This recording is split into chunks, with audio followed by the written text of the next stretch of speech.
Joining us now is David Powell. David is a motivational speaker, and I don't want to say unlike most motivational speakers where, my humble opinion, motivational speakers are kind of rah-rah. You know, this is the way things should be. But, David, you talk about changing perspectives. Now, the first question I'm going to ask you is, what perspectives are we trying to change and why? Well, there's two different avenues, or I guess two different perspectives, if you want to call it that I work on. The first one is geared towards your mainstream society and their assumptions geared towards people with disabilities. I know a common thought is we can't do anything. We need help doing everything. And I love to get on stage and show people. I have one presentation that I have a bunch of YouTube videos that I show on how I can take the trash out, get dressed, change my son's diaper, make a bottle, vacuum the living room, all kinds of just day-to-day tasks that most people would think I couldn't do. And it's funny, after, to kind of prove my point, after I show those videos, people are like, oh my God, you can do that? Jeez Louise. So, and it's not just me. There's a lot of people with disabilities out there today that do the same thing as I do, or that can do the same thing as I do. And I'm just trying to change the perspective of people doubting people with disabilities. Because radio obviously is not a visual medium, you obviously have a disability simply because there's not a better way to put it. It's not a good word to use because you really don't have any disabilities. But what would you call your situation? How would you describe yourself? I know the term. I haven't hardly ever had to use it because it's about a mile long and it's really hard to enunciate.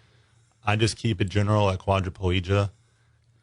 I don't have below elbow arms or hands, and on my legs, my left thigh is normal, but my left leg, I only have a fibula with a little foot that has 4 toes, and on the right side, I don't have a femur. I just have what you would have from the knee down attached to my hip.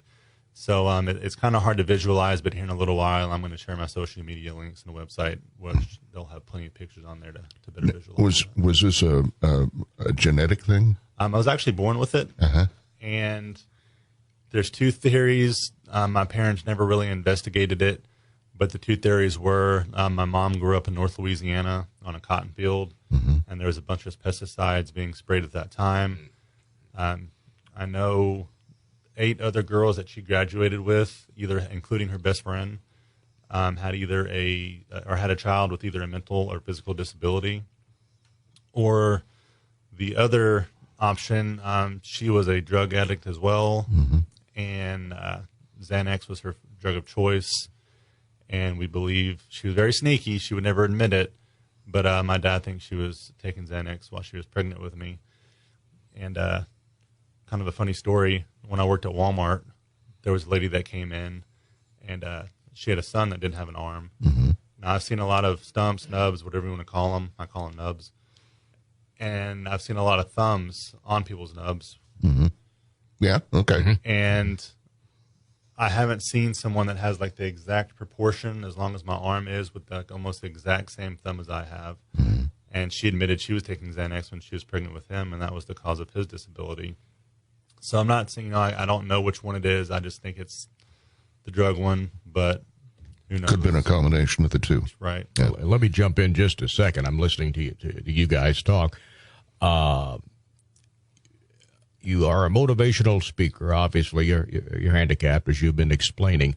Are your sessions strictly for people with disabilities, or is there something that everybody can learn from what you have let me say? jump in and correct me if I'm wrong, David, but it's not people with disabilities whose perspective needs to be changed. Yeah, that's what I was getting at. Yeah. The people that have a disability, whether it's paraplegic, quadriplegic, cerebral palsy, muscular dystrophy, they, for all practical purposes, have learned to deal with their situation and have learned to adapt to it. So I use this as an example when I talk to people. I've been in a wheelchair since the age of 2.5, 68 and a half now. So I spent most of my life sitting on my butt.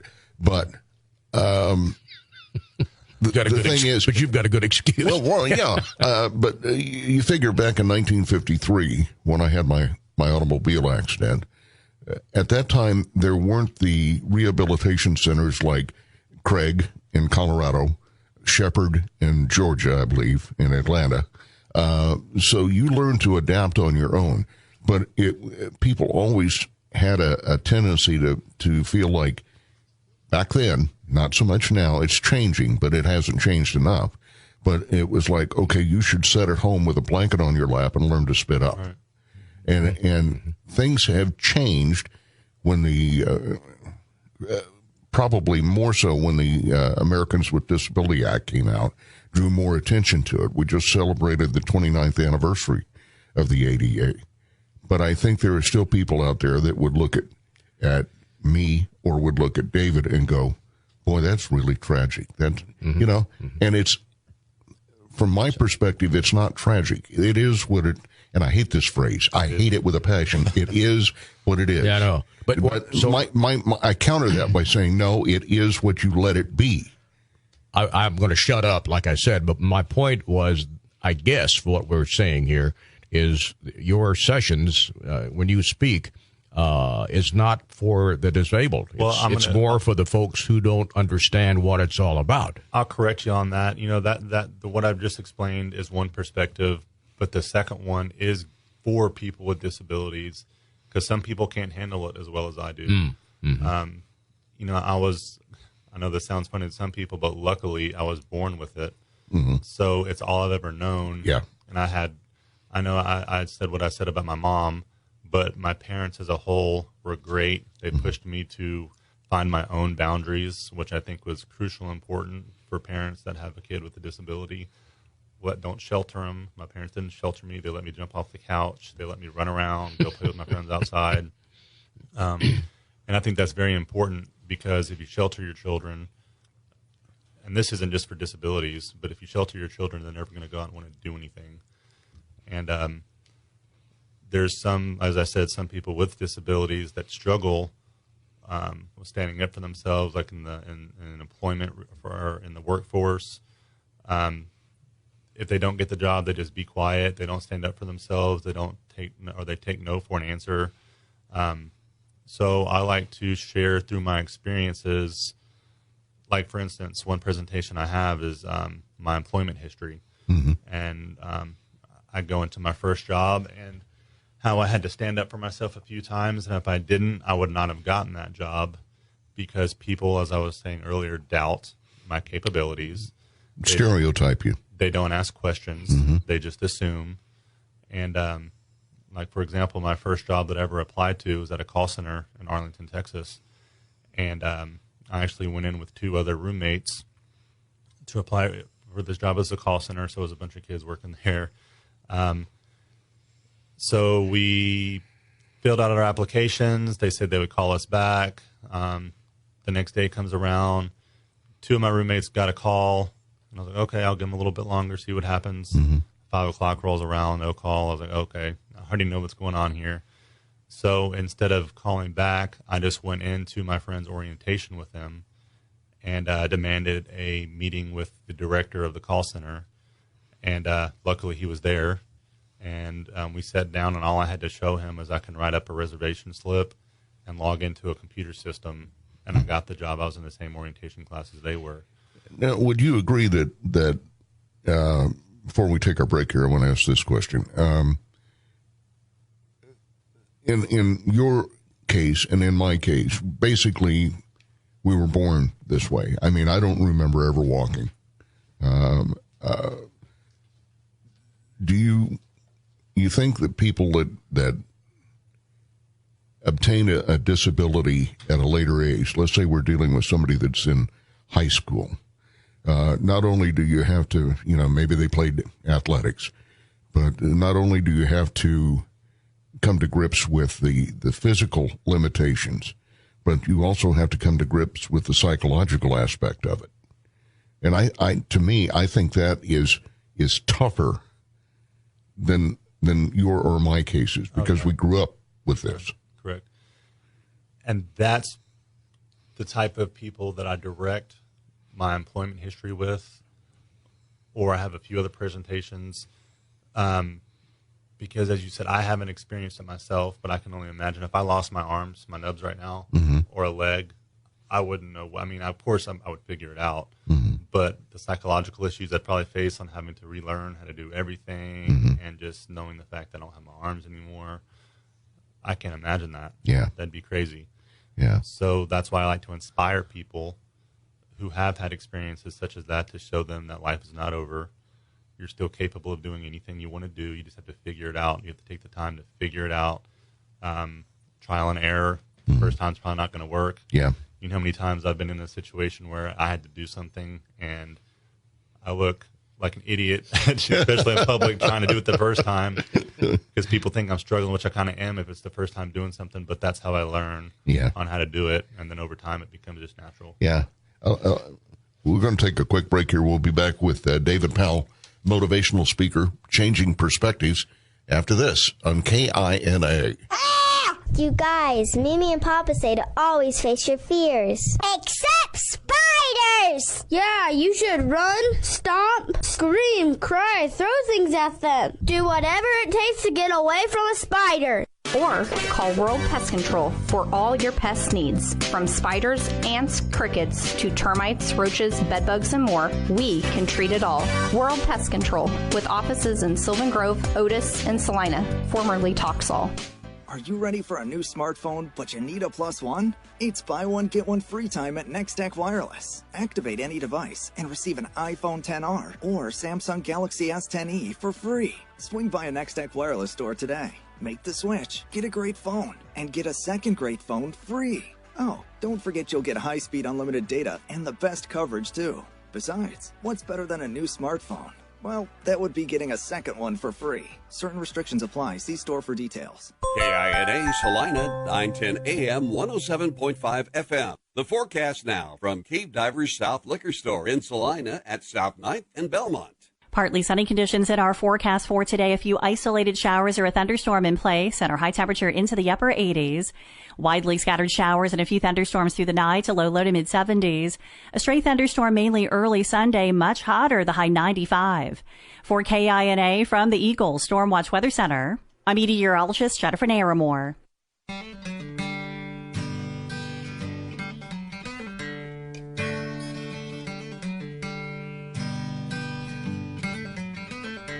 Be a part of Saturdays with Bill and Dave on KINA. Call 309-0910 and tell everyone what's on your mind. Wait a minute before you start. What? I'm sitting here during the break. David here is sitting right next to me, and I keep talking every now and then how I have a hard time typing on my cell phone, you know. And we won't go. You ought to see David. He types with your chin and your nose. Just. It's not funny, but I'm complaining about it. I'm kind of slow, and look what he's doing. Yeah. You know, we've known each other about 6 months, maybe longer. And there's a family connection. He knows Stephen, my oldest. But David's been doing this motivational speaking for about 2 years now. He's got experience under his belt. He knows what he's talking about. What have we got coming up as far as engagements? The next one I have coming up is going to be in Great Bend on October 16th. It's for Employment First. I'm doing a disability mentoring day.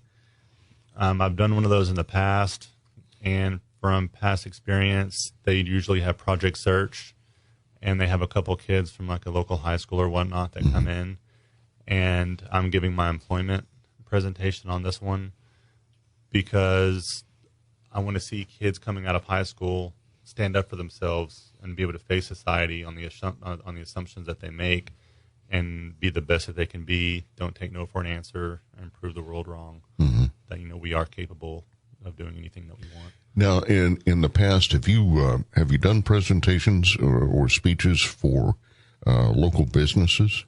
I've done one for the city of Salina. It was their in-service training day that the city holds every year.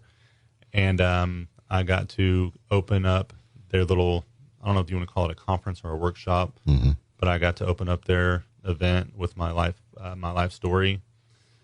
I've spoke at a few Circles of the Heartland. I don't know if you're familiar with that, but they're a nonprofit organization that have programs to bring people out of poverty. And one of my points in my story is I'm a recovering drug addict. So I've experienced poverty myself, and I've slowly found a way to get myself out of poverty. So I really enjoyed speaking to those guys because I've been there, done that. Let me ask you a question there. When you mentioned that you're a recovering drug addict, given your physical limitations,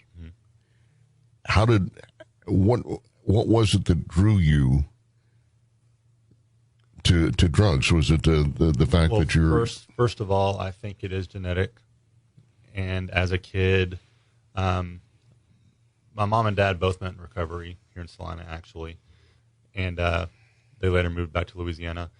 But my point, what I'm trying to say is, my mom didn't get the recovery aspect. My dad did, however, and that's why they split. So when I was with my mom, she was still in active addiction, and she was a pill popper. And this was back in the 90s when doctors weren't tracking different appointments, or pharmacies weren't tracking what you were getting, and la-da-da-da. So she was a good doctor hopper, and she was a very, very good manipulator.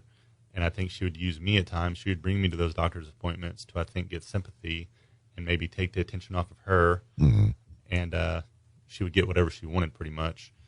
And I think even as a kid, I didn't realize what was going on, but being a product of your environment, maybe. Yeah. And lo and behold, I'm in college. I decided to take the party route instead of the college route, the school route. Guilty. Right.